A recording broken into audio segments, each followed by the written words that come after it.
திரைவானிலே மின்னிய AVM Rajan ஐயா அவர்கள் எங்கள் மத்தியிலே இருக்கிறார். இன்றைக்கு இந்த நிகழ்ச்சியிலே அவரோடு நாங்கள் இருப்பதை குறித்து உண்மையிலே நாங்கள் தேவனை மகிமைப்படுத்துகிறோம். தேவன் நல்லவர். இப்படியாக அருமையான ஊழியக்காரரை எங்கள் மத்தியிலே கொண்டு வந்திருக்கிறார். ஐயா, இந்த இடத்துல உங்களை சந்திப்பதையிட்டு நாங்கள் மகிழ்ச்சி அடைகிறோம். கர்த்தருக்கு ஸ்தோத்திரம். திரைவானிலே அநேகருடைய உள்ளங்களை கவர்ந்து போகும் பெரிய ஒரு நடிகராக இருந்த நீங்கள் இன்றைக்கு ரட்சிக்கப்பட்டு தேவனுடைய சுவிசேஷத்தை அறிவிக்கும் ஒரு அடியாராக மாறியிருக்கிறீர்கள்.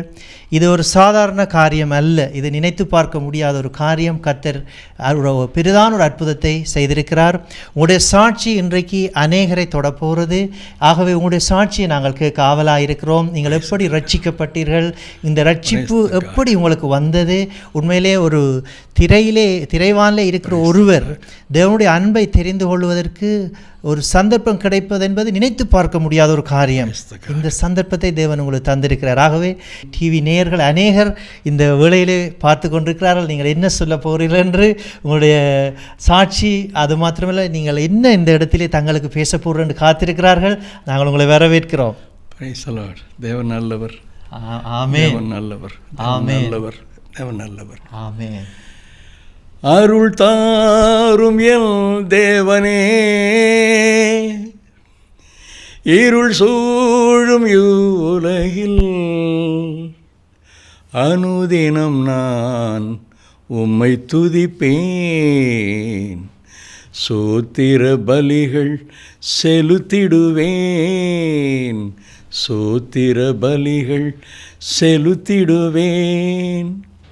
அருள் தாரும் என் தேவனே, இருள் சூழும் உலகில் அனுதினம் நான் உம்மை துதிப்பேன். சோத்திர பலிகள் செலுத்திடுவேன். சோத்திர பலிகள் செலுத்திடுவேன். ஆமென் ஆண்டவரே. ஆமென். ஆமென். அன்பான இனிய குடும்பங்களே, ஒரு எளியவனுடைய சாட்சிக்காக சமயத்தை ஒதுக்கி நீங்கள் காது கொடுத்து கேட்க காத்திருக்கிறதற்காக நன்றி, கோடாகோடி நன்றி. தேவாசீர்வாதங்கள் உங்கள் ஒவ்வொருவருக்கும் சொந்தமாகட்டும். ஒரு சாதாரண துரும்பை கூட தேவன் வல்ல ஆயுதமாக பயன்படுத்தக்கூடும். ஒன்றுமில்லாத இந்த மனுஷனையுமாக அவர்தாமே தன்னுடைய கை கருவியாக பலகாலமாக பயன்படுத்தி கொண்டு வருகிறார். இது அடிமையினால் உண்டான முயற்சி அல்ல. அவர்தாமே ஒவ்வொரு நாளுமாக அவர் சித்தம் போல் பயன்படுத்தி கொண்டு வருகிறார். ஒரு வயது போன ஒரு நிலையிலே ஒரு மனுஷனால் இது கூடுமா கூடாதா என்றெல்லாம் பல கேள்விகள் பலர் மனதிலே எழுகின்ற காலம். ஆனாலும் தேவன் எந்த வயதிலும் பசுமையாக்கி புஷ்டியாக்கி அவருக்கு விருப்பம் போல பயன்படுத்தி கொண்டு வருகிறார். இந்த ஓட்டம் கர்த்தராலே துவக்கப்பட்டது. இந்த தொடர்ச்சியும் அவராலே நடந்து கொண்டிருக்கிறது. முடிவும் அவராலேயே கூடி வரும். பரிபூர்ணமாக நம்பி விசுவாசிக்கிறோம். இந்த நம்பிக்கை கூட கர்த்தர்தாமே அடிமைக்கு தந்திருக்கிறார். கொஞ்ச காலத்துக்கு முன்பாக திரைப்படத்துறையிலே அடிமை இருந்தது உண்மைதான். அது ஒரு ஜெனரேஷன் பீரியட், ஒரு 20 வருஷ காலம். திரைப்படத்துறைக்கு இப்படியெல்லாம் அனுபவப்பட்டு வர வேண்டும் என்று சில நியதிகள் உண்டு. அதில் ஒன்று கூட அடிமையினுடைய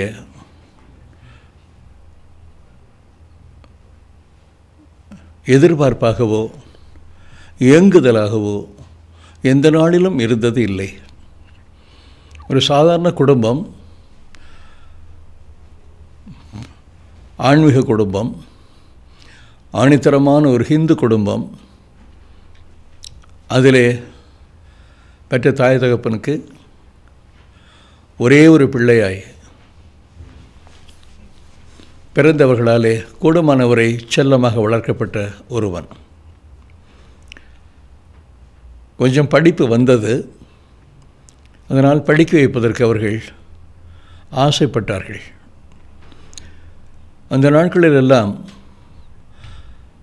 பாதி சம்பளம் கட்டினால் போதும், அந்த பாதி தொகை கொடுப்பதிலேயே அந்த வருஷ படிப்பை ஏறெடுக்கலாம், முடிக்கலாம் என்பது அக்கால வழக்கமாக இருந்தது. அதுபடி அரை சம்பளத்திலேயே அடிமை கடைசி வரை படித்து முடித்தவன். அந்த நாட்களெல்லாம் SSLC என்பதாக சொல்லுவார்கள். இப்பொழுது எப்படியோ உங்களுக்கு தெரியும். அது ஹைஸ்கூல் படிப்பை விட்டு வெளியே வருகிற தருணம். ஒரு 3 வருஷ காலம் 8வது 9வது 10வது ஆகிய படிவங்களிலே அடிமை படித்து கொண்டிருந்த பொழுது அது கிறிஸ்டியன் ஸ்வீடன் மிஷன் ஹைஸ்கூல். அந்த பள்ளியில்தான் அந்த 3 வருஷ காலம் அடிமை பயிலுகிற வாய்ப்பு கிடைத்தது. ஒரு தலைமை ஆசிரியர் மிகவும் நல்லவர். அவர் ஒவ்வொரு நாளுமாக எல்லாரையும் கூட்டி வைத்துக்கொண்டு வழக்கமான வகுப்புகளெல்லாம் ஆரம்பிப்பதற்கு முன்பாக வேதம் சொல்லிக் கொடுப்பார். அந்த வகுப்புக்கு போக வேண்டுமென அவசியமில்லை. ஆனாலும் வகுப்புகளுக்கு சென்று வருஷம் முடிவிலே ஒரு பரீட்சை எழுத வேண்டி வரும். அந்த பரீட்சை எழுதினால் தேறி வந்தால் ஒரு சர்டிஃபிகேட் கொடுப்பாங்க. இந்த சர்டிஃபிகேட் ரொம்ப அழகாக இருக்கும். அந்த சர்டிஃபிகேட் வாங்கணுங்கிற ஆசையே அடிமை போன்றவர்களை அவர் வேதம் சொல்லிக் கொடுக்க பயிலுவதற்கு நல்லதொரு வாய்ப்பாக அமைந்திருந்தது. 3 வருஷ காலம் அவர் சொல்லிக் கொடுத்தார். அடிமை பயின்றது உண்டு, சர்டிஃபிகேட் வாங்கியது உண்டு. அதன் பிறகாக படிப்பை முடித்து விட வேணும் என்ற ஒரு சூழ்நிலை குடும்ப பிரச்சனை நிமித்தமாக வந்தது. தகப்பனார் ஒரு ஆசிரமம் வைத்திருந்தார். ஹிந்து குடும்பம் என சொன்னேன். அவர் ஹிந்து கடவுள்களை எல்லாம் அதிகமாகவே ஆராதிக்கிறவர். அவர் தன் வழியில் தான் அடிமையும் கூட்டிக் கொண்டு சென்றார். பெருத்த வருமானம் உள்ள குடும்பம் அல்ல. பெற்ற தாய் வேலைக்கு போகிறவள் அல்ல, குடும்ப தலைவி மாத்திரமே. SSLC படிப்பு முடித்த பிற்பாடு உடனடியாக வேலைக்கு அடிமை செல்வதாக இருந்திருக்குமே. ஆனால் பெற்ற தாய் தகப்பனை அப்போதே ஓரளவாவது கவனித்துக் கொண்டிருக்க முடியும். ஆனால் சொந்தங்கள் பந்தங்கள் எல்லாம் சொன்னார்கள், இவனுக்கு படிப்பு வருகிறது, ஆகவே இதுவரையிலாக நம்முடைய குடும்பத்திலோ சொந்த பந்தங்களிலோ ஒரு டிகிரி ஹோல்டர் என்பதாக பட்டப்படிப்பு படித்து தேறி வந்தவர் இல்லை. இவனுக்காவது இந்த பட்டப்படிப்பு படிக்கிற வாய்ப்பை கொடுப்போம், தேறி வருவான் என்று நம்புகிறோம் என்பதாக அவர்கள் வாதத்தை எடுத்து வைத்தார்கள். அது அப்பாவுக்கு ரொம்ப பிடிச்சது. கஷ்டத்தோட கஷ்டமாக மற்றொரு 4 வருஷ காலம், 2 வருஷம் இன்டர்மீடியேட், 2 வருஷம் BA டிகிரி மேத்தமேட்டிக்ஸ், இந்த 4 வருஷ காலம் படித்து முடிப்பதற்கு அவர்கள் தங்கள் சிரமத்தை சகித்து கொண்டார்கள். ஒரு 14 வயது அடிமைக்கு இருந்த பொழுது ஒரு விபத்திலே அடிமையினுடைய இடது கை ஒடிந்து போயிற்று. அது காம்பவுண்ட் ஃப்ராக்சர் என்று சொல்லுவார்கள், உங்களுக்கு தெரியும். முன் கை எலும்புகள் 2மே ஒடிந்து போயிற்று. அதற்காக வைத்தியம் செய்து பேண்டேஜ் போட்டு பெரிதாக கட்டி வைத்திருந்தார்கள். ஒரு 6 மாத காலத்துக்கு பிறகாக எக்ஸ்ரே எடுத்து பார்க்கிற பொழுது எல்லாம் கூடி வந்தது.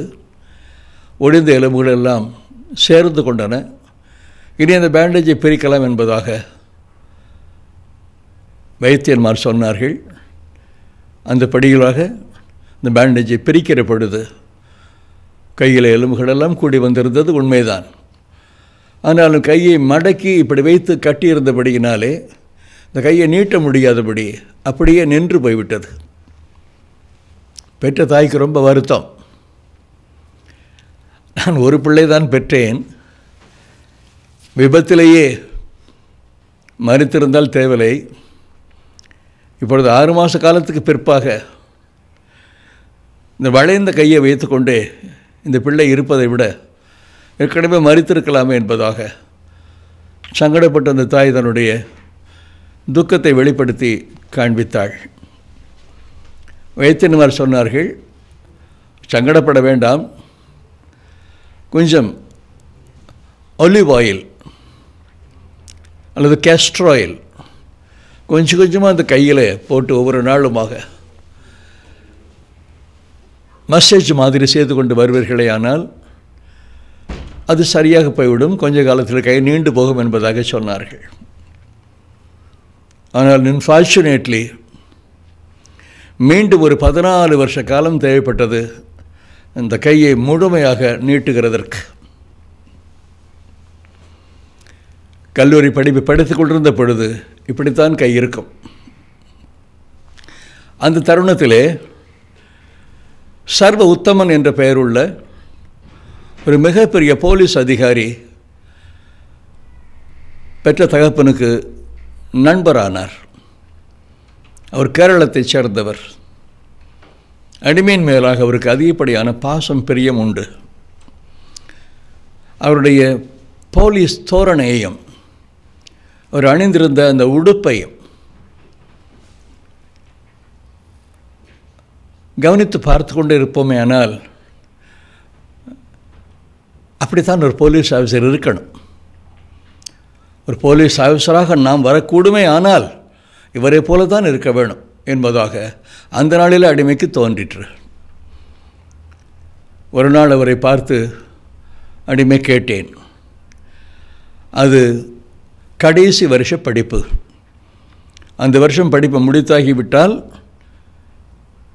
பரீட்சையில் தேறி வந்தால் வீட்டார் எதிர்பார்க்கும்படியிலாக, அப்பா அவர்கள் பொறுத்து கொண்டபடியிலாக ஒரு BA டிகிரி ஹோல்டர் என்பதான ஒரு நிலவரம் வரும். அந்த சூழ்நிலையிலே அங்கிள் சர்வோத்தமனை பார்த்து கேட்டேன், அங்கிள் நானும் ஒரு போலீஸ் ஆஃபீஸராக வர முடியுமா? உங்களைப் போல போலீஸ் ஆஃபீஸராக வர வேண்டும் என்பதாக வாஞ்சை இருக்கிறது. அவர் இந்த வளைந்து கிடந்த கையையே பார்ப்பார். அவரை அறியாதபடி அவர் கண்கள் கலங்கும். இந்த ஒடிஞ்ச கையை அல்லது வளைஞ்ச கையை வச்சு கொண்டு எப்படி போலீஸ் யுத்தத்துக்கு நீ ஆசைப்படுறேன் என்பதாக ஒரு கேள்வியை எழுப்பி அடிமையை நோகடிக்க அவருக்கு இஷ்டமில்லை. எப்படியாவது அந்த வருஷம் படிப்பை முடித்து ஒரு டிகிரி ஹோல்டராக வந்துவிட வேண்டும் என்பது அவருடைய வாஞ்சாகம் இருந்தபடியினாலே அவர் நீ படி, பட்டம் எடுத்து வா, போலீஸ் ஆஃபீஸர் ஆகலாம் என்பதாக வாக்கு பண்ணினார். அது அடிமைக்கு மிகுந்த உற்சாகமாக இருந்தது. பெற்ற தகப்பனிடம் ஓடி போய் சொன்னேன், சர்வோத்தமன் அங்கிள் இந்த மாதிரி சொல்கிறாங்க, அப்போ இந்த வருஷம் நான் பாஸ் பண்ணிவிடுவேன், நான் எதிர்பார்க்குற மாதிரி நான் ஒரு டிகிரி ஹோல்டராக நிச்சயமாக வர முடியும் என்ற நம்பிக்கை எனக்கு ஆழமாக இருக்கிறது. செலவை பார்க்காதபடி நான் போலீஸ் ஆஃபீஸர் ஆகிறதுக்கு கொஞ்சம் செலவு கூட வரலாம் தானே, அது வரைக்குமா கொஞ்சம் பொறுத்து கொண்டு எனக்கு அந்த தகுதியை நீங்களும் சர்வோத்தமன் அங்கிளுமாக கொடுக்கணும்னு கேட்டுக்கொள்கிறேன் என்று சொன்னேன். பிற்பாடு அவரும் சர்வோத்தமன் அங்கிளுமாக கலந்து பேசி IPS பரீட்சை எழுதுகிறதுக்கு அடிமையை தயாரித்தார்கள். ஏற்கனவே சிரமத்தில் இருந்த குடும்பம் இதற்கான சிரமத்தையும் தாங்கி கொண்டார்கள். பரீட்சை எழுத வேண்டிய நாள் வந்தது. அடிமை இருந்ததோ சொந்த ஊரென அந்த நாளில் கருதப்பட்ட இந்தியாவிலே தமிழகத்திலே அன்று திருச்சி மாவட்டமாக இருந்து அதற்கு அருகாமையில் இருக்கிற புதுக்கோட்டை என்ற ஊர் தலுக்காவாக இருந்தது. அந்த புதுக்கோட்டை தலுக்காவில் தான் அடிமை படித்துக் கொண்டிருந்தேன். அதுதான் சொந்த ஊர். அங்கிருந்து புறப்பட்டு சென்னைக்கு வர வேணும். அங்கு வந்து பரீட்சை எழுத வேணும். அந்த ஏற்பாடு அரசாங்கம் செய்திருந்தது. பரீட்சை எழுத வந்த பொழுது என்னை போலவே ஐபிஎஸ் பரீட்சை எழுத வந்திருந்த, ஐஏஎஸ் பரீட்சை எழுத வந்திருந்த பிள்ளைகளெல்லாம் அடிமை அணுகி வந்து பேச ஆரம்பித்தார்கள். ஏன் அப்படி அவர்களுக்கு என்மேலே ஒரு பரிவு ஏற்பட வேணும்? வளைந்து கிடந்த இந்த கைதான் அவர்களுக்கு என்மேலே ஒரு பச்சாதாபத்தை ஏற்படுத்தியிருக்கிறது. என்ன பரீட்சை எழுத வந்திருக்கிறீங்க? ஐபிஎஸ்ஸா ஐஏஎஸ்ஸா? சர்வோத்தம மக்கள் சொல்லியிருக்கார் எனக்கு போலீஸ் உத்தியோகம் கிடைக்கும்னு சொல்லி. எங்கள் அப்பாவும் நம்பி விசுவாசிருக்காங்க. என்னுடைய இதயமெல்லாம் போலீஸ் ஆஃபீஸர் தான் நிறைஞ்சிருக்கிறார். நான் ஐபிஎஸ் தான் வந்திருக்கிறேன் என்பதாக சொன்னேன். ஆனால் அவர்கள் சொல்ல சொல்ல அந்த வார்த்தைகளை கேட்டு கேட்டு நிச்சயமாக நமக்கு ஐபிஎஸ் பரீட்சை எழுத யோகியதை இல்லை. ஒரு போலீஸ் அதிகாரி ஆவதற்கு நமக்கு அத்தகைய ஒரு ஆரோக்கியமும் இல்லை. மோராலஸ் எ டிசேபிள்டு பர்சன், வளைந்து கிடக்கிற கை என்பதாக மனதுக்குள்ளே ஒரு திகில் சூழ்ந்து கொண்டது. ஐபிஎஸும் எழுதலை. அந்த பிள்ளைகளெல்லாம் சொன்னபடிகளாக ஐஏஎஸ் எழுதவும் மனமில்லை. மனபோன போக்கிலே ஓடிப்போனேன். என்னவோ வேலைகள். சென்னையில் எம்ப்ளாய்மெண்ட் எக்ஸ்சேஞ்ச் அங்குமாக பெயரை பதிவு செய்து வைத்திருந்தேன். எந்த வேலையிலும் ஒரு 3 மாதம் 6 மாதத்துக்கு மேலாக நிலை கொள்ள முடியவில்லை. ஒரு போலீஸ் ஆஃபீஸராக முடியலை. இதுதான் ஏக்கமாக துக்கமாக இருந்து கொண்டே இருந்தது. எந்த வேலையிலும் தாக்கு பிடிக்க முடியவில்லை. கடைசியாக கவர்னர் மாளிகையிலே ஒரு வேலை கிடைத்தது. அந்த நாளிலே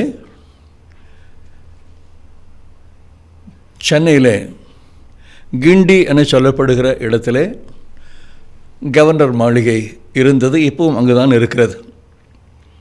இந்த கவர்னர் மாளிகையிலே அப்பொழுதிருந்த கவர்னர் ஐயாவின் கீழாக அவருடைய காம்ப்ட்ரோலர்ஸ் ஆஃபீஸ் என சொல்லப்படுகிற அலுவலகத்திலே அடிமைக்கு வேலை கொடுத்தார்கள். 100 ரூபாய் சம்பளம். 61, 62 ஆகிய வருஷங்களில் இதுதான் ஒரு பிஏ பட்டதாரிக்கு சம்பளமாக தரப்பட்டது. அந்த 100 ரூபாய் சம்பளத்திலே குறிப்பிட்ட அந்த 2 வருஷங்களும் அங்கே அடிமை காலம் தள்ள முடிந்தது. பாதி மாதம் அந்த 100 ரூபாய் சம்பளம் ஓரளவு போதுமானதாக இருக்கும். அதன் பிறகு மீதி மாதம் என்ன செய்வது என்பதே ஒரு பிரச்சனையாக இருக்கும். ஆகவே ஒரு 200 ரூபாய் சம்பளம் கிடைத்தால் அப்படிப்பட்ட ஒரு வேலைக்கு போகலாம் என்பதாக ஒரு எண்ணம் வந்தது. அப்போதுதான் சினிமா துறை அடிமைக்கு காட்டினார்கள். கூட வேலை பார்த்து கொண்டிருந்தவர்களும்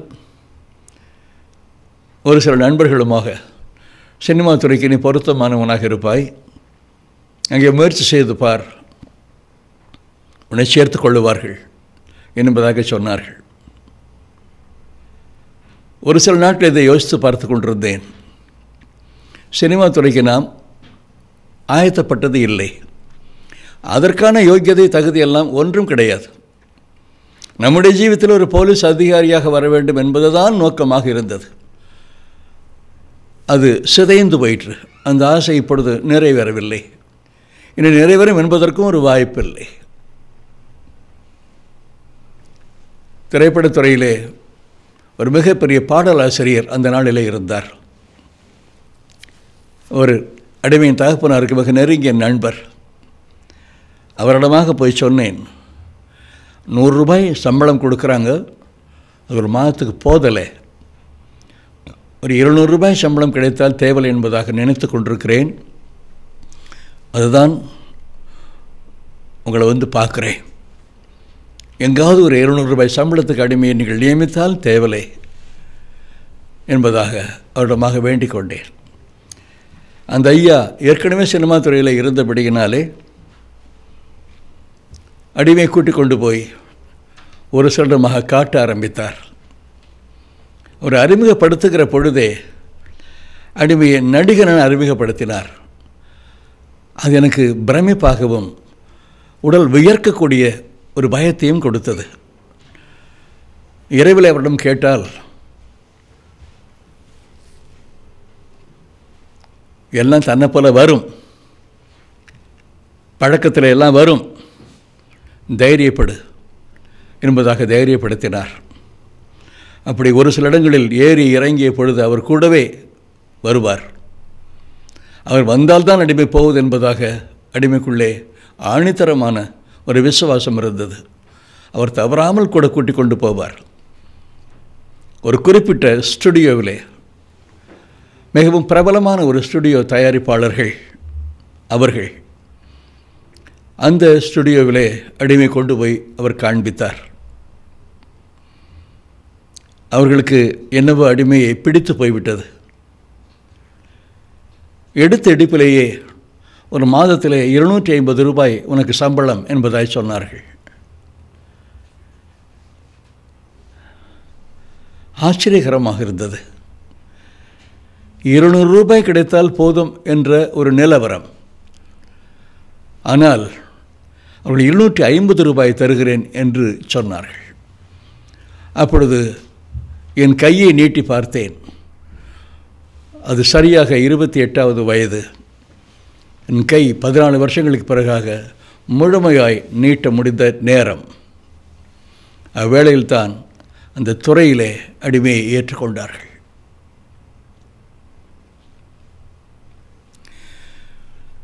பிறகு அதற்காக தயாரிக்கப்பட வேணும். மிக உதவிகள் செய்தார்கள். மாதம் மாதம் தவறாது சம்பளம் கொடுப்பாங்க. அக்ரிமெண்ட் போடணும். அவங்களுக்கு 3 படங்கள் செய்து கொடுக்கணும், அக்ரிமெண்ட் போடணும். அந்த அக்ரிமெண்ட்லாம் கொடுத்தாங்க. 3 படம் செய்து கொடுப்பதாக அக்ரிமெண்ட் போட்டு கொடுத்தது, கையெழுத்து போட்டு கொடுத்தது. அந்த 3 படங்களும் அவர்கள் எடுத்தார்கள். அதில் ஒன்று ஹிந்தியிலே நடித்து கொடுக்க வேண்டிய ஒரு படம். அந்த 3 படங்கள் மாத்திரம் அல்லாதபடிக்கு பலரிடமாக அடிமையை பெரிதாகவே உயர்த்தி சொல்லி பல தயாரிப்பாளர்கள் மூலமாகவும் அடிமைக்கு பட வாய்ப்புகள் கிடைக்க அவர்கள் உதவி செய்தார்கள். அது சொந்த வீடு போல் மாறிவிட்டது. முதலாவது திரைப்படமே மிக பெரிய வெற்றியாய் அமைந்தது. நடிப்பு துறையிலே வல்லுநர்கள் மத்தியிலே ஒரு சாமானியன், ஒன்றும் தெரியாத ஒருவன், ஆனால் மற்றவர்களுக்கு வாய்த்த புகழ்ச்சியைப் போலவே அடிமைக்கும் சமனாக அப்படத்தின் மூலமாக புகழ்ச்சி வந்தது. அதன் நிமித்தமாய் தொடர்ந்து பல படங்களிலே நடிக்கிற வாய்ப்புகள், நிறைய சம்பாதிக்கிற காலம். 200 ரூபாய்க்கு அலைந்து கொண்டிருந்தவனுக்கு கரன்சி எண்ணக்கூட முடியாது என்பதாக அத்தனை அதிகமாக சம்பாதிக்கக்கூடிய அளவுக்கு பல வருஷங்கள் வாய்த்தது. ஆனாலும் என் இனிய குடும்பத்தாரே, அடிமை ஒரு நாளும் நிம்மதியாக இருந்ததில்லை. ஒரு நாளும் அமைதியை தேடி கண்டதும் கிடையாது. நெஞ்சுக்குள்ளே சமாதானம் அறவே இல்லாத காலம். ஒரு வித்தியாசமான தொழில். அடிமை வாஞ்சித்த போலீஸ் அதிகாரி ஆகும் உத்தியோகம் அல்ல. ஆகவே உள்ளுக்குள்ளே போலீஸ் அதிகாரி வெளியிலே திரைப்படத்துறை நடிகன், இப்படியாக இரண்டு விதமான வாழ்க்கைகளுக்கு இடையிலே அனுதின போராட்டம். அதனால்தான் அமைதி இல்லை, அதனால்தான் நிம்மதி இல்லை. இப்படி எப்படி காரணங்கள் சொல்லலாம். 16 வருஷங்களுக்கு பிறகாக எப்படியாவது இந்த நடிப்பு தொழிலிருந்து விடுபட்டு விட வேண்டும் என்பதாக தோன்ற ஆரம்பித்தது. 16 வருஷங்களுமாக திரைப்படத்துறையிலே முன்னணி நடிகர்களாக இருந்தவர்களில் அடிமையும் கூட குறிப்பிட்டு சொல்லப்படத்தக்கவனாக கருதப்பட்டேன். இந்த 16 வருஷங்கள் முடிந்த பிற்பாடு இனி எவருடைய படத்திலும் போய் நடிப்பு கொடுக்க வேண்டாம். இந்த 16 வருஷ காலமாக இந்த நடிப்பு துறையில் இருப்பதற்கு, இந்த தகுதியை சம்பாதித்துக் கொள்கிறதற்கு, திரைப்படத்துறைக்கு வந்த புதிதிலிருந்தே ஒரு நாடக குழுவினை ஆரம்பித்து அதுக்கு எளிமையாக லிட்டில் ஸ்டேஜ் என்பதாக ஒரு பெயரை வைத்து பலவிதமான நாடகங்களை எல்லாம் நடித்து காட்டி அதன் நிமித்தமாக நடிப்பதற்கென தேவைப்படுகிற யோக்கியதாம்சத்தை பெற்றுக்கொள்ள முடிந்தது. 16 வருஷங்கள் கடந்து போய்விட்டன. இப்பொழுது என்ன செய்யலாம்? ஒரு 4 வருஷ காலம் திரைப்படங்களை தயாரிப்பதிலே அடிமை ஈடுபட்டேன். திரைப்படத்துறையிலே நடிகனாக இருந்த பொழுது நடிப்பு ஆற்றலை பெற்றுக்கொள்கிறதற்காக நாடகப்பினை வைத்ததும் நாடகங்கள் நடத்தியதும் உண்டு. ஆனால் 4 வருஷ திரைப்பட தயாரிப்பாளன் என்ற நிலைமையிலே அதற்கு தேவையான வியாபாரத்துக்கான புத்தி என்பது சம்பாதித்து கொள்ளவில்லை. ஆகவே இந்த 4 வருஷமாக எடுத்த திரைப்படங்கள் ஒவ்வொன்றும் மற்றவர்களுக்கு எப்படியோ பலர் எங்களுக்கு லாபமாக இருந்ததென சொன்னார்கள். அடிமை பொறுத்தவரை தொடர்ந்து அது நஷ்டமாகவே ஆனது.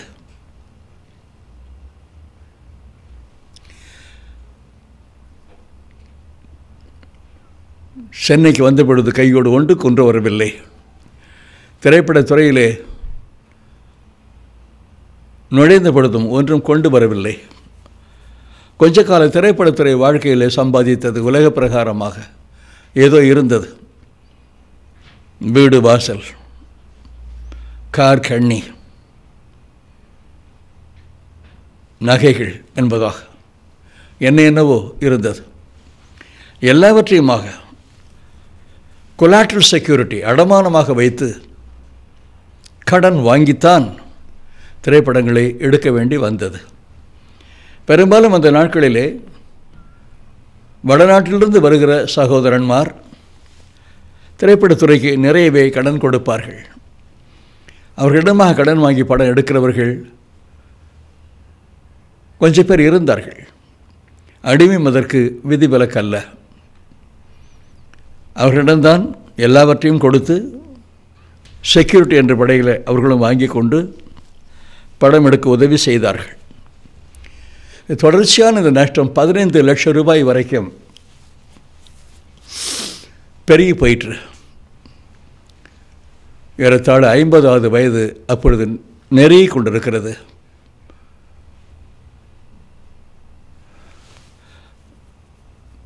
மறுபடியுமாக படம் எடுக்கலாம் என்றால் இந்த 15 லட்சத்தை திருப்பி கொடுத்தால்தான் அவர்கள் உதவி செய்வார்கள். ஏற்கனவே உள்ள கடன் பளுவை அப்படியே வைத்துக்கொண்டு மீண்டுமாக அவர்களிடமாக உதவி செய்கள் என்று சொன்னால் செய்ய மாட்டார்கள். அவர்கள் மாத்திரமல்ல, அவர்களுடைய உறவினர்களோ நண்பர்களோ யாருமே குறிப்பிட்ட கடன் பளு இருக்கிற பொழுது அது தீர்க்கப்பட வேண்டும். அதன் பிறகு வேண்டுமானால் உதவி செய்வார்கள். அடிமை நிலைமை அப்போது அந்த மாதிரி இல்லை. திருப்பி கொடுக்கவும் முடியவில்லை. அவர்களுக்கு ஏதேனும் கொஞ்சம் நம்பிக்கை வரத்தக்கதாக நடிப்புத் துறையில் சென்று சம்பாதிக்கவும் இல்லை. ஆகவே இந்த 15 லட்சத்தை திருப்பி கொடுப்பது மிக பெரிய பாரமாக அடிமையை அழுத்தி கொண்டிருந்தது. இயற்கையாகவே அடிமை அர்த்தமில்லாமல் கோபித்துக் கொள்கிற ஒரு மனுஷன். இப்பொழுதல்ல, அந்நாட்களிலே. அந்த கோபமெல்லாம் எங்கே போய்விட்டது? இப்பொழுது கோபம் இருந்த இடத்திலே பயம் வந்துவிட்டது.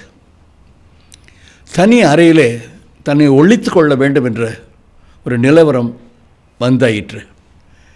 இனி திரைப்படத்துறையில் நாம் நடிக்க மனமில்லை. படம் எடுக்கலாம் என்றாலும் மேற்கொண்டு பணம் கொடுக்க உதவி செய்ய யாரும் இல்லை. இருந்த சொத்துக்கள் எல்லாமுமே அடமானம் வைக்கப்பட்டிருக்கிறது. மீட்க வழி இல்லை. இப்படி இல்லை இல்லை இல்லை என்பதான ஒரு சூழ்நிலையில் என்ன செய்ய போகிறோம் நாளை என்பதே ஒரு கேள்விக்குறியாக இருக்கும்.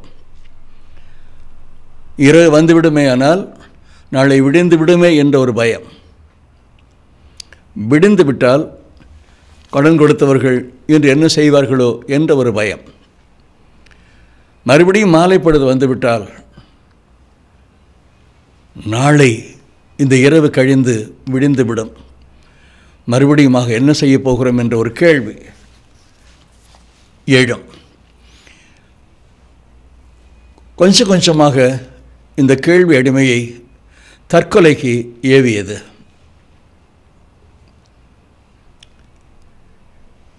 ஆயிரத்து 1984 வருஷம் ஜனவரி மாதம் 19ஆம் தேதி அந்த நாளை அடிமை தீர்மானத்திலே வைத்து கொண்டேன்.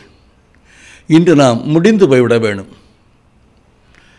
அடிமை இருந்த அறையிலே தலைக்கு மேலாக ஒரு மின்சார விசிறி இருக்கும். அது பழைய காலத்து விசிறி. லேசாக சத்தம் வந்து கொண்டிருக்கும். அந்த சத்தத்தை தவிர அந்த அறையில் வேறு சத்தம் இருக்காது. இருட்டுக்குள்ளேயே அந்த அறைக்குள்ளே இருந்து வெளிச்சத்தை காணக்கூடாமல் கண்கள் கூசி போகும். இடத்திலே பேசவோ ஏதேனும் ஒன்று கேட்கவோ வீட்டாருக்கு பயமாக இருக்கும். ஏறத்தாழ அடிமை ஒரு பேய் பிடித்தவனைப் போலவே மாறியிருந்த சூழ்நிலை. மிகவும் மெலிந்து காணப்படுவேன். சாப்பிட்றதில்லை, தூங்க முடியறதில்லை, சுத்திகரித்து கொள்ள முடியறதில்லை. எப்பொழுதும் இருள் இருள் இருள். அறைக்குள்ளுமாக இருள், அடிமையின் உள்ளுமாக அதனிலும் அதிகப்படியான இருள். குறிப்பிட்ட அந்த நாளிலே எப்படியாவது நாம் மறித்து விட வேணும். கடன்காரர்களுடைய தொல்லை தாங்க முடியவில்லை. நம்மாலே பலருக்குமாக கவலையும் பாரமும் தான் அதிகமாக கொண்டிருக்கிறது.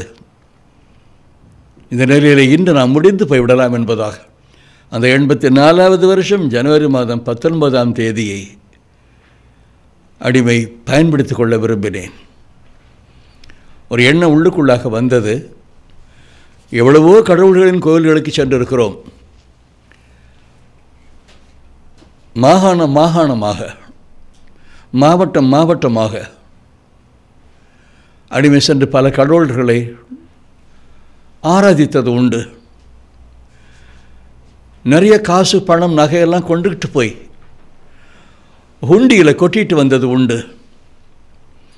ஈர துணியை கட்டி கொண்டு சரீரத்தை போட்டு பிரட்டி எடுத்து அது அங்க பிரதட்சணம் என்பதாக அன்று சொன்னார்கள். அப்படி தன்னைத்தானே வருத்தி கொண்டது உண்டு. ஒரு காலிலே மணிக்கணக்காக நின்று அந்தந்த கோவில்களிலே கண்ணீரோடு கூட பூசை செய்தது உண்டு. ஒவ்வொரு கடவுளையாக கூட்டு பார்க்கலாம். ஏராளமான கடவுளர்கள் நமக்கு தெரியும். அந்த ஹிந்து கடவுள்கள் எல்லாம் ஒருவராவது பேச மாட்டாரா? ஒன்றாவது பேச முன் வராதா? நீ இன்று சாக வேண்டாம், எங்களுடைய ஆலயங்களுக்கு வந்து நீ எவ்வளவு நகைகளை கொட்டி இருக்கிறாய், எவ்வளவு பணம் கொண்டு வந்து கொட்டி இருக்கிறாய், இந்த 15 லட்சத்துக்காகவா ஒரு கவலை? அதற்காகவா இந்த சாவு? வேண்டாம். நாங்கள் இந்த தொகையை கொடுத்து கடன் வடிவிலிருந்து உன்னை மீட்டு விடுகிறோம். கவலைப்படாதே, சாகாதே என்பதாக ஒரு கடவுளாவது சொல்லாதா என்பதாக மனதிற்கு பட்டது. அல்லது உன்னை போல ஒரு கொடிய பாவி உலகத்திலேயே கிடையாது, அத்தனை பெரிய பாவி, நீ தூக்கி போட்டுக்கொண்டு செத்து போ என்பதாக அப்படியாவது ஒரு உத்தரவு எந்த கடவுளாவது சொன்னால் தேவையில்லை. இப்படியாக அந்த நாளிலே ஒவ்வொரு கடவுளையாய் அந்த இரவிலே கூப்பிட்டு கொண்டிருந்தேன். எல்லா கடவுளையும் பெரும்பாலும் கூட்டு தீர்த்தாயிற்று. நினைவில் இருந்த அத்தனை கடவுளையும் கூட்டு தீர்த்தாயிற்று. I'm sorry my brothers, my sisters, my own family. ஒன்று கூட காது கொடுத்து கேட்கலை, ஒன்று கூட வரவும் இல்லை. அடிமைக்கு நெஞ்சு வலிக்க ஆரம்பித்தது. கடவுள் இல்லை, கடவுள் இல்லை. அப்பா அம்மாலாம் ஏமாற்றிட்டாங்க, முன்னோர்களெல்லாம் ஏமாற்றிட்டாங்க, இல்லாதது இருக்குன்னு சொல்லி ஏமாற்றிட்டாங்க. இப்போ இந்த கோவில்களில் கொண்டு போய் கொண்ட நகைகளும் பணங்களும் இருந்திருக்குமே, ஆனால் அதையாவது கொண்டு போய் கடன்காரருக்கு கொடுத்து விடுதலை பெற்றுக் கொண்டிருக்கலாமே, இந்த பலியிலிருந்து மீண்டிருக்கலாமே என்றெல்லாம் தோன்ற ஆரம்பித்தது. நாசிகம் உள்ளுக்குள்ளே வந்தது. கடவுள் இல்லை, கடவுள் இல்லை, கடவுள் இல்லை, கடவுள் இல்லை, கடவுள் இல்லை, கடவுள் இல்லை நான் கத்திக்கொண்டிருந்தேன். என்னையும் அறியாமல் ஒரு மயக்க நிலை. பக்கத்தில் இருந்த ஒரு இரும்பு அல்மாயிரா, அதில் விழுந்து கீழே சரிந்து கிடந்தேன். நெஞ்சுவலி அதிகமாயிற்று. இந்த இரவிலே ஒன்று நாம் எழுந்து நின்று இந்த மின்சார விசிறியிலே தூக்கு போட்டு கொள்ள வேணும், அல்லது அதற்கு முன்பாக இந்த நெஞ்சு வலியிலே சாக வேணும். இரண்டில் ஒன்று நிச்சயம் சம்பவிக்கத்தான் போகிறது என்பதாக நினைத்து கொண்டிருக்கும் பொழுதே இந்த நாக்கு காட் ஸ்டக் இந்த பேலேட், மேல் அன்னத்தோட போய் இந்த நாக்கு ஒட்டி கொண்டது. பிரிக்க முடியலை. கண்களில் கண்ணீர் பொங்கி வழிஞ்சு கொண்டே இருந்தது. நாக்கை மேல் அன்னத்திலிருந்து பிரிக்க முடியலை. தொடர்ந்து கடவுள் இல்லை, கடவுள் இல்லை என்பதாக உதடு மட்டும் அசைத்து கொண்டிருந்தே தவிர ஒரு சத்தம் வரவில்லை.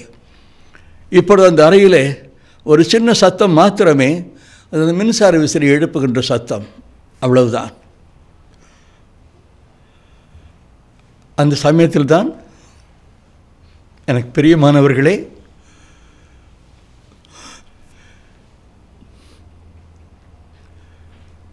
ஒரு குறிப்பிட்ட சத்தத்தை அடிமை கேட்டேன். அந்த அறையிலே an authoritative voice blended beautifully well with the divine love. தேவ அன்பு கலந்த அதிகாரம் கூடிய ஒரு குரல் அப்பொழுதுதான் அடிமை முதலாக கேட்கிறேன். அந்த குரல் இப்படி ஒலிக்கிறது: மகனே, சாக போகிறாயா? இந்த குரலை கேட்ட மாத்திரத்திலேயே 50 வருஷ ஹிந்து ஏராளமான கடவுளர்களை இப்பொழுதுதான் கூப்பிட்டு தீர்த்திருக்கிறோம். ஒரு கடவுளும் வல்ல, நாஸ்திகம் பேசியிருக்கிறோம். இந்த சூழ்நிலை இப்போ இந்த சத்தம் கேட்குது. என்ன இந்த மனுஷனுக்கு தோன்றும், நாம் கூப்பிட்ட ஏதோ ஒரு கடவுள் இப்போ வந்துடுச்சு போல இருக்கு. அதுதான் இந்த குரல் எடுக்குது. மறுபடியும் அசைந்து நிமிர்ந்து அமர்ந்து, நீங்கள் இந்த கடவுளா, அந்த கடவுளா, எங்கிருந்து வந்திருக்கிறீங்க, உங்கள் பேர் என்ன, எந்த கடவுளை, எந்த கடவுளை, எந்த கடவுள்? மறுபடியும் ஒரு நிசப்தம். பிரமை, வெறும் பிரமை. கடவுள் இல்லை, கடவுள் இல்லை, நமக்குள்ள ஒரு பிரமை, அவ்வளவுதான் என்பதாகத்தான் தோன்றிற்று. மறுபடியும் எழ முடியாத சூழ்நிலை. சரிந்து கிடந்தவன் மறுபடியும் இன்னும் அதிகமாகவே சரிந்து கிடந்தேன். ஒரு சில வினாடிகளுக்கு பிறகாக அது அத்தாரிட்டேட்டிவ் வாய்ஸ், அது லவ்விங் வாய்ஸ், எகான் ஐ ஹர்ட். மறுபடியும் அதிகாரமும் அன்பும் கலந்த அந்த குரல் அந்த அறையிலே ஒலிக்கிறது. இப்பொழுது மகனே சாக போகிறாயான்னு கேட்கல, உனக்கு மார்ட்டின் மதுரம் நினைவில் இருக்கிறதா என்பதாக அந்த குரல் ஒலித்தது. தாங்க முடியலை. ஒரு மார்ட்டின் மதுரம் தான் அடிமைக்கு தெரியும், ஒரே ஒரு மார்ட்டின் மதுரம் தான் அடிமைக்கு தெரியும். அந்த ஒரு மார்ட்டின் மதுரம் தான் கிறிஸ்டியன் ஸ்டூடெண்ட் மிஷன் ஹை ஸ்கூலில் படித்துக் கொண்டிருந்த காலத்திலே 3 வருஷ காலம் அடிமைக்கு வேதம் சொல்லிக் கொடுத்த தலைமை ஆசிரியர். அந்த மார்ட்டின் மதுரம் அவரை தவிர வேறு அடிமை எந்த மார்ட்டின் மதுரத்தையும் கேள்விப்பட்டது கூட கிடையாது. கல்லூரி வாழ்க்கையிலே 4 வருஷ காலமும் ஒரு மார்ட்டின் மதுரம் இல்லை. பிஏ டிகிரி பெற்றுக்கொண்ட பிற்பாடு வேலைக்காக அலைந்த பொழுது எந்த வேலை ஸ்தலத்திலும் மார்ட்டின் மதுரம் என்று ஒருவர் இல்லை. கவர்னர் மாளிகையில் வேலை பார்த்த பொழுதும் அங்கே ஒரு மார்ட்டின் மதுரம் இல்லை. திரைப்படத்துறையில் 20 வருஷ காலம் அங்குமாக ஒரு மார்ட்டின் மதுரம் இல்லை. அடிமைக்கு தெரிந்தது எல்லாம், நெஞ்சிலே பதிந்திருந்ததெல்லாம் ஒரு மார்ட்டின் மதுரம். அவர் அடிமையினுடைய தலைமை ஆசிரியர். எந்த தலைமை ஆசிரியர் அந்த நாட்களே ஏசப்பாவை, வேதாகமத்தை, வேத நாயகனை அடிமைக்கு போதித்தாரோ அந்த தலைமை ஆசிரியரை இப்பொழுது ஏசப்பா அடிமைக்கு நினைவுபடுத்துகிறார். உடனே கதற வேண்டுமென தோன்றிற்று. இயேசுவே என கதற தோன்றிற்று. முடியலை. மேலே ஒட்டிக்கொண்ட நாக்கு பிரிஞ்சு வரலை. அவர் சொல்லிக்கொண்டே போகிறார். அடிமைக்கு அழுகைதான் பிரிட்டு வருகிறது. ஏசப்பா பேசுகிறார். ஜீவன் உள்ளோரின் தேவன் பேசுகிறார். அடிமையிடமாக அவர் கிருபையாய் கருணையோடு கூட இரக்கத்தோடு பேசுகிறார். பதில் சொல்ல முடியலே என்பதாக கண்ணீர் வருகிறது. அவர் கேட்கிறார், ஒரு முறை அப்பா என கூப்பிடு, ஒரே ஒரு முறை அப்பா என கூப்பிடு. எதையோ அப்பா என்றும் அம்மா என்றும் காலமெல்லாம் கூப்பிட்டு பழகி போன பழசான நாக்கு. இது கழுவப்படட்டும், சுத்திகரிக்கப்படட்டும். ஒரே ஒரு முறை ஐம் சாரி அப்பா என கூப்பிடு, ஒரு முறை அப்பா என கூப்பிடு, ஒரு முறை அப்பா என கூப்பிடு. நாளை நீ கடன்காரன் அல்ல. நாளை இந்த பளு உனக்கு இல்லை. நாளை இந்த நெஞ்சுவலி உனக்கு இல்லை. நாளை தூக்கப்பட்டுக் கொள்ள வேண்டிய அவசியம் உனக்கு வரவே வராது. நாளை நீ திரைப்படத்துறையில் எதுவும் இல்லை. நீ எனக்கான கடைநிலை ஊழியக்காரன். இத்தனை காலமாக நான் உன்னை பின்பற்றி வந்து கொண்டு இருக்கிறேன். நீதான் சுயத்தின் அடிப்படையில் விட்டு விலகி விலகி விலகி விலகி போனாய். எதை சம்பாதித்தாய்? மனவேதனை, தூக்கப்பட்டு கொள்ள வேண்டிய முயற்சி, தன்னை அழித்து கொள்ளப் போகிற இந்த நேரம், இதைத்தான் சம்பாதித்தாய். நாளை உனக்கு கவலை இல்லை. ஒரு முறை அப்பா என கூப்பிடு, மற்றவற்றை நான் பார்த்துக்கொள்வேன். நாளை தினம் விடுகிற பொழுது நீ கடன்காரனாக இருக்க மாட்டாய். என் தேவன் சொல்லிக் கொண்டு போகிறார். சரீரத்தில் எஞ்சி இருந்த கொஞ்ச நெஞ்ச பலனையும் கூட்டி சேர்த்து ஏசப்பா ஏசப்பா ஏசப்பா என அலறனை. அந்த அலறுதலை நிறுத்த முடியவில்லை. அது எக்கோ போல ஏசப்பா ஏசப்பா ஏசப்பா ஏசப்பா ஏசப்பா என்பதாக ஒலித்து கொண்டே இருக்கிறது. ஆனால் அவர் போய்விட்டார். மறுநாள் விடிந்த பொழுது பூஞ்சையாய் மாறியிருந்த இந்த மனுஷன் ஒரு யானையின் பலத்தை கொண்டவனாக ஆக்கப்பட்டேன். வாசல் கதவு தட்டப்பட்டது. கொஞ்ச காலத்துக்கு முன்பாக அந்த கதவு தட்டப்பட்டிருந்தால் அடிமைப்பை திறந்திருக்கவே மாட்டேன். தொலைபேசி ஒலித்தது. கொஞ்ச காலத்துக்கு முன்பாக தொலைபேசி ஒலித்திருந்தால் அடிமை போய் தொலைபேசியை தொற்றிருக்க மாட்டேன். கடன்காரர்கள் தான் கதவை தட்டுகிறார்கள், கடன்காரர்கள் தான் தொலைபேசியில் பேசுகிறார்கள். என்ன செய்வார்களோ எது செய்வார்களோ என்பதாக பயந்து பயந்து ஜீவித்து கொண்டிருந்த காலம் கடந்து போயிற்று. இப்பொழுது பலப்படுத்தப்பட்ட பாதுகாக்கப்பட்ட ஒரு சூழ்நிலையில் அடிமை தைரியத்தோடு சென்று கதவை திறக்கிறேன். கடன் கொடுத்தவர்கள்தான் வருகிறார்கள். வழக்கமாக அவர்கள் முகத்தில் உள்ள கடுமை எல்லாம் அன்று காணப்படவே இல்லை. எனக்குள்ளுமாக பயமில்லை. அவர்களை வரவேற்று குடிக்க அவர்களுக்கு கொடுக்கிறேன். அவர்களுமாக வாங்கி பருகுகிறார்கள். பருகி ஆன பிறகு எங்களோடு வரக்கூடுமா, கொஞ்சம் கோடம்பாக்கம் வரை சென்று வரலாமே என்பதை கேட்டார்கள். உங்களுக்கு தெரியுமோ தெரியாது, தமிழ்நாட்டில் சென்னையிலே கோடம்பாக்கம் என்ற பகுதியில் தான் பல ஸ்டுடியோக்கள் இருக்கின்றன, பட தயாரிப்பு நிலையங்கள் உண்டு. அங்கே மிகப்பெரிய ஸ்டுடியோ என்பதாக ஆசியாவிலேயே கருதப்படுகிற ஒரு ஸ்டுடியோவும் அங்குதான் இருக்கிறது. அவர்களிடமாக நான் வெளிப்படையாக சொன்னேன், என்கிட்ட ஒரு கார் கூட இல்லைங்க, எல்லாத்தையும் விற்று உங்களுக்கு கொடுத்துட்டேன், வீடு வாசல் எல்லாம் விற்று உங்களுக்கு கொடுத்துட்டேன். இப்போ நான் ஒரு வெறுமையான ஆள், நான் எந்த காரில் வர்றது என்பதாக அவரிடம் கெஞ்சினேன். எங்களுக்கு தெரியும், எங்களுக்கு தானே கொடுத்தீங்க, எல்லாம் எங்களுக்கு தெரியும், எங்கள் காரில் நீங்கள் கூட்டி கொண்டு போகிறோம் வாங்க என்பதாக அடிமையை அழைத்து கொண்டு கோடம்பாக்கத்துக்கு குறிப்பிட்ட அந்த ஸ்டுடியோவுக்கு காலை பொழுதிலே கொண்டு சென்றார்கள். அங்கு போய் ஒரு பள்ளிக்கூட பிள்ளையாண்டானை நிறுத்துகிறதை போல அவர்களுக்கு முன்பாக அடிமையை நிறுத்தி வைத்து இவர் உங்களுக்கு தெரியுமா என்பதாக கேட்டார். எதிரில் வந்திருக்கிறவர்கள் எல்லாம் தயாரிப்பாளர்களும் விநியோகஸ்தர்களும்.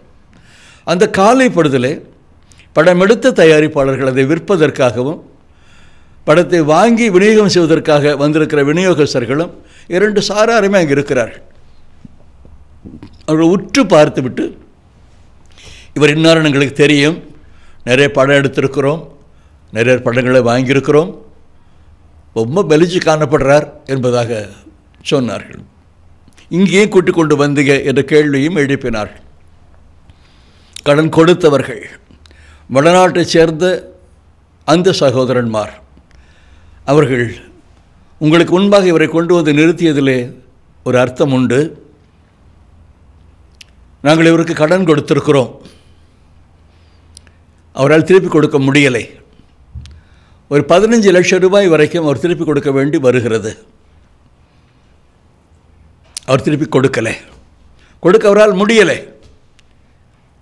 நேற்று இரவு எங்கள் வீட்டு கதவுகள் எல்லாம் தட்டப்பட்டது. அகால வேளையாக இருந்தபடியினாலே ஓடி சென்று கதவை திறந்து பார்த்தோம், ஒருவரும் இல்லை. அலுப்போடு சலிப்போடு திரும்பமாக படுக்கைக்கு சென்று உறங்க போனோம். ஆனால் உறங்க முடியவில்லை. ஒரு சத்தம் கேட்டுக்கொண்டே இருக்கிறது, அவனுடைய கணக்குகளை வழக்குகளை மறுபடியும் பாருங்கள், அவனுடைய கணக்குகளை வழக்குகளை மறுபடியும் பாருங்கள் என்பதாக ஒரு அத்தாரிட்டேட்டிவ் வாய்ஸ்,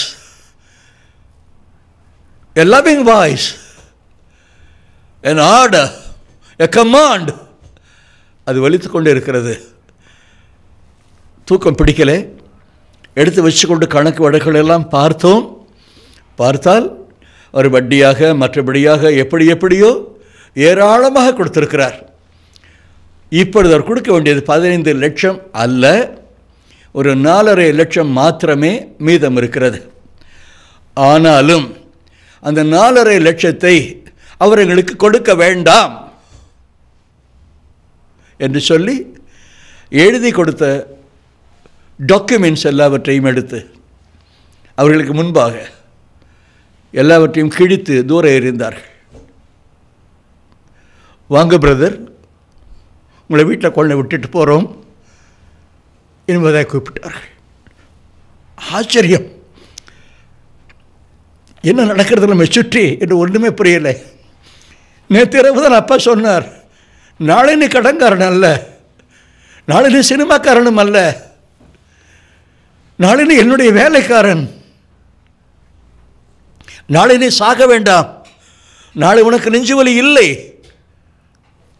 அந்த இரவுக்குள்ளாக என் தேவன் எனக்கு எடுத்துக்கொண்ட முயற்சி இந்த ஒரு இரவிலே எல்லாம் பலிதமாகிறது. எவர்கள் கடன் கொடுத்தார்களோ, எவர்கள் பயமுறுத்தினார்களோ, அவர்கள் எல்லாரையும் தேவன் எனக்கு நண்பர்களாக மாற்றி கொடுத்தார். ஒரு நாள் இரவிலே நடந்த அதிசயமானவராலே இயேசுவாலே கூடி வந்தது. அந்த சகோதரன்மார் தயாரிப்பாளர்களையும் விநியோகர்களையும் பார்த்து சொல்லுகிறார்கள், இந்த விஷயத்தை நாங்கள் வீட்டிலேயே முடித்து கொண்டிருக்க முடியும், ஆனாலும் நீங்கள் நம்ப மாட்டீர்கள். எதையுமே இல்லாதவங்க கடன் கொடுக்கிறவங்க, இவங்களுக்கு எப்படி இரக்கம் உண்டு, இதெல்லாம் சொல்லியிருக்க மாட்டாங்க, செய்ய மாட்டாங்க என்பதாக நீங்கள் நினைக்கலாம். ஆனால் எங்களுக்குள்ளுமாக சென்ற நாளிலே எந்த குரல் கேட்டதோ அந்த குரல் இரக்கத்தை விதைத்தது. அதனால் தான் இன்று நாங்கள் அவரை எங்கள் சொந்த சகோதரராய் சிநேகிதராக பாவிக்கிறோம் என்பதாக சொல்லி அடிமையை கொண்டு வந்து வீட்டிலே விட்டு பிறகு சென்றாள். அந்த நாள் முதற்கொண்டு இந்த அடிமைக்கு 75 வருஷங்கள் முடிந்து 76 ஆரம்பித்து 4 மாதங்கள் கடந்து போய்விட்டன.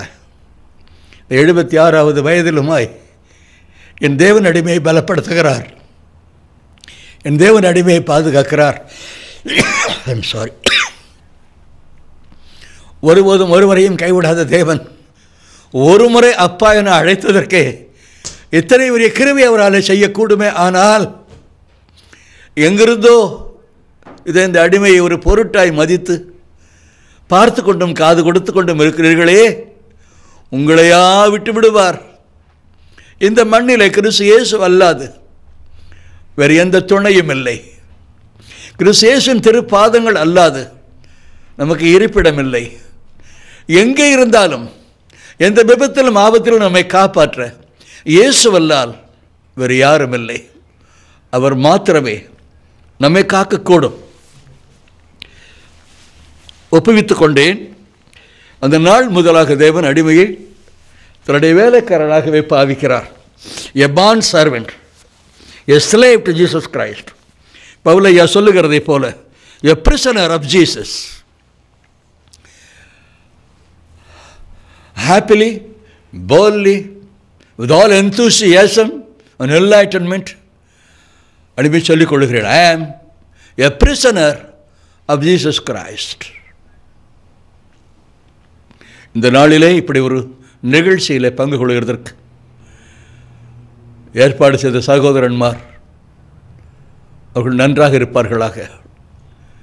இந்த நாளிலே இது காது கொடுத்து கேட்டுக்கொண்டிருக்கிற நீங்களும் உங்கள் குடும்பத்தோடு கூட நன்றாக இருக்க வேண்டும் என்பதை அடிமையினுடைய வாஞ்சியாக இருக்கிறது. தேவ ஆசீர்வாதங்கள் உங்கள் எல்லாருக்குமே சொந்தமாகட்டும். இன்னுமாக அடிமைக்கு ஒரு சில கால ஓட்டம் இருப்பதாக நம்பி விசுவாசிக்கிறேன். ஆனாலும் இப்போது கூப்பிட்டால் கூட என் அப்பாவோடு போய் சேர்ந்து கொள்ள அடிமைக்கு ஆனந்தம், பேரானந்தம். ஆனால் நாடு நாடாக, ஊர் ஊராக, வீடு வீடாக தேவன் கூட்டி செல்லுகிறார். இந்த நாளிலும் அடிமையை அவர் பலப்படுத்துகிறார்.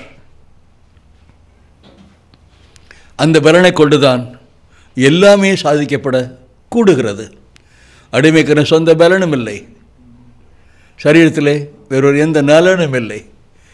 எல்லாமே அடிமைக்கு என் இயேசுவே, என் இயேசுவே, அவர் நல்லவர், அவர் நல்லவர். அடிமையினை காத்தார், எல்லா விதமான பலிகளிலிருந்தும் அடிமையை காத்தார், எல்லா விதமான பாரங்களிலிருந்தும் அடிமையை காத்தார், எல்லா வித கவலைகளிலிருந்தும் அடிமையை காத்தார். உங்கள் கவலைகளை, உங்கள் பாரங்களை, உங்கள் வருத்தங்களை என்னிடத்திலே கொடுத்து விடுங்கள், உங்களுக்கான சமாதானம், சந்தோஷத்தை நான் உங்களுக்கு கொடுப்பேன் என்று சொன்ன தேவன் என்னிலே ஜீவிக்கிறார். உங்களிலும் அவரே ஜீவிக்க வேண்டும் என்பதாய் அடிமை வாஞ்சிக்கிறேன். அல்லேலூயா, ஹல்லேலூயா, ஹல்லேலூயா. அதிசயமான தேவனே, ஆலோசனை தரும் கர்த்தரே, அதிசயமான தேவனே, ஆலோசனை தரும் கர்த்தரே, ஆசை உந்தன் மேல் மாத்திரம், அன்புக்கு ஈடேதும் உண்டோ? ஆசை உந்தன் மேல் மாத்திரம், அன்புக்கு ஈடேதும் உண்டோ? அதிசயமான தேவனே, ஆலோசனை தரும் கர்த்தரே, அதிசயமான தேவனே. தந்தை போல் சுமந்தவரே, தாயின் கருவினில் காத்தவரே, தந்தை போல் சுமந்தவரே, தாயின் கருவினில் காத்தவரே, உம்மலாகாத காரியம் ஒன்றுமில்லை, உம்மலாகாத காரியம் ஒன்றுமில்லை, உமை அண்டினோர் வெட்கியே போனதில்லை, உமை நம்பினோர் வெட்கியே போனதில்லை. அதிசயமான தேவனே, ஆலோசனை தரும் கர்த்தரே, அதிசயமான தேவனே. குயவன் கைகளை மண்ணை போல் தேவா உம்மிடம் ஒப்புவித்தேன், குயவன் கைகளை மண்ணை போல் தேவா உம்மிடம் ஒப்புவித்தேன். உந்தன் மனதின்படி என்னை வனைந்திடுமே, உந்தன் மனதின்படி என்னை வனைந்திடுமே. எஜமானரே உமக்கு நான் அடிமையன்றோ, எஜமானனே உமக்கு நான் அடிமையன்றோ. அதிசயமான தேவனே, ஆலோசனை தரும் கர்த்தரே, அதிசயமான தேவனே, ஆலோசனை தரும் கர்த்தரே. ஆசை உந்தன் மேல் மாத்திரம், அன்புக்கு ஈடேதும் உண்டோ? ஆசை உந்தன் மேல் மாத்திரம், அன்புக்கு ஈடேதும் உண்டோ? ஆசை உந்தன் மேல் மாத்திரம், அன்புக்கு ஈடேதும் உண்டோ? இவ்வேளையிலே நாம் அருமையான சாட்சியை கேட்டோம். பலவிதமான வழிகளிலே ஜனங்கள் ரட்சிக்கப்படுவதை நாம் கேட்டிருக்கிறோம்.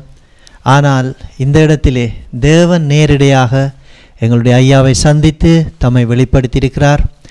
உண்மையிலே இப்படியான பிரபல்யமான மக்கள் தேவனை அறிந்து கொள்வதென்பது மிகவும் ஒரு கடினமான காரியம். ஆனால் இவ்வளவு அருமையாக தேவன் அவரை தொட்டார், அவரை விடுதலையாக்கினார், அவருடைய எல்லா பாரங்களையும் போராட்டங்களிலும் இருந்து முற்றிலுமாய் மீட்டு ரட்சித்து கொண்டார். இந்த சாட்சியை கேட்கிற உங்களுடைய வாழ்க்கையிலும் கூட அவர் அருமையாக சொன்னார், உங்களுக்கும் அதே விடுதலை தேவன் தருவார் என்று. இன்றும் கூட நீங்கள் கவலையோடு கண்ணீரோடு வேதனையோடு எனக்கு இந்த விடுதலை கிடைக்குமா என்று நீங்கள் ஏங்கி தவித்தால் நாங்கள் இந்த இடத்திலிருந்து உங்களுக்கு நாங்கள் உறுதிமொழி கூறுகிறோம். இதே போல எங்களுடைய ஏவிஎம் ராஜன் ஐயா அவர்களை எப்படியாக தேவன் சந்தித்தாரோ அதே போல உங்களையும் அவர் சந்திப்பார். நாம் இந்த வேளையிலே ஜெபிப்போம். நீங்களும் கூட இந்த தொலைக்காட்சியிலே பார்த்து கொண்டிருக்கிறவர்கள் கூட ஏவிஎம் ராஜன் ஐயா அவர்களுக்காக ஜெபியுங்கள். அவருடைய உடல் சுகத்திற்காக அவர் ஆரோக்கியமாக இருக்கிறார். இன்னுமாய் தேவன் பலனை கொடுக்கும்படி அவருடைய ஊழியங்களை அவர் பலனோடு தைரியத்தோடு செய்ய தேவனுடைய அபிஷேகத்தின் வல்லமை அவரை நிரப்பும்படி, அது மாத்திரமே அவருடைய மனைவி அவருடைய பிள்ளைகள் ஒவ்வொருவரையும் நாங்கள் ஒப்புக் கொடுப்போம். அவருக்கு உண்டான ஒவ்வொன்றிலும் தேவனுடைய கரம் கூட இருந்து ஆசீர்வதிக்க தகப்பனே இந்த அருமையான வேலைக்காக நாங்கள் நன்றி செலுத்துகிறோம். கர்த்தாவே, இந்த சூழ்நிலையிலே ஆண்டவரே அருமையான சாட்சியை நாங்கள் கேட்டோம். நீங்கள் மகா பெரியவராக இருக்கிறீர்கள் ஆண்டவரே. உங்களால் ரட்சிக்கக்கூடாத யார் இருக்கிறார்கள் ஆண்டவரே? நீங்கள் ஆண்டவரை இருதயம் வைத்தால் எந்த மனுஷனையும் ரட்சிக்கும் வல்லமை உங்களிடம் இருக்கிறது ஆண்டவரே. இன்றைக்கு இப்படியான ஒரு மகா பெரிய சாட்சியின் ஊடாக கர்த்தாவே அநேகர் தொடப்பட்டு கொண்டிருக்கிறார்கள். அதுக்காக நாங்கள் நன்றி செலுத்துகிறோம் ஆண்டவர். இந்த ஐயாவுடைய வாழ்க்கையிலே உங்களுடைய தெய்வீக அபிஷேகத்தின் வல்லமை இருப்பதற்காக நன்றி. நாங்கள் எல்லோருமே ஒன்றாக இணைந்து அவரை ஆசீர்வதிக்கிறோம். அவருடைய ஊழிய பாதையில் அவர் எடுத்திருக்கும் ஒவ்வொரு முயற்சிகளும் ஒவ்வொரு இலக்குகளும் தரிசனங்களும் நிறைவேறும்படியாகவும் கர்த்தாவே இன்னுமாய் ஆண்டவரே அவர் இருக்கும் காலம் முழுமையாய் உங்களுக்காக எழுந்து பிரகாசிக்கிற ஒளியாக இருந்து உங்களுக்காக ஆண்டவரே அவருடைய ஜீவியம் இருக்க அவர் ஒப்பு கொடுத்திருக்கிற இந்த நாட்களிலே உங்களுடைய அபிஷேகத்தின் வல்லமை இன்னுமாய் அவரை தாங்கி வழிநடத்தட்டும். அவருடைய மனைவியை ஒப்பு கொடுக்கிறோம் ஆண்டவர். அந்த இடத்திலும் கூட தெய்வீக சுகமும் ஆரோக்கியம் அவை முழுமையாய் ஆண்டவரை ஆட்கொள்ளட்டும். ஆண்டவரே இவருடைய பிரயாசங்கள் ஒவ்வொன்றையும் ஆண்டவரே அவருடைய ஜீவியத்தில் நீங்கள் நன்மையாய் கொண்டு வந்தபடினால் நன்றி.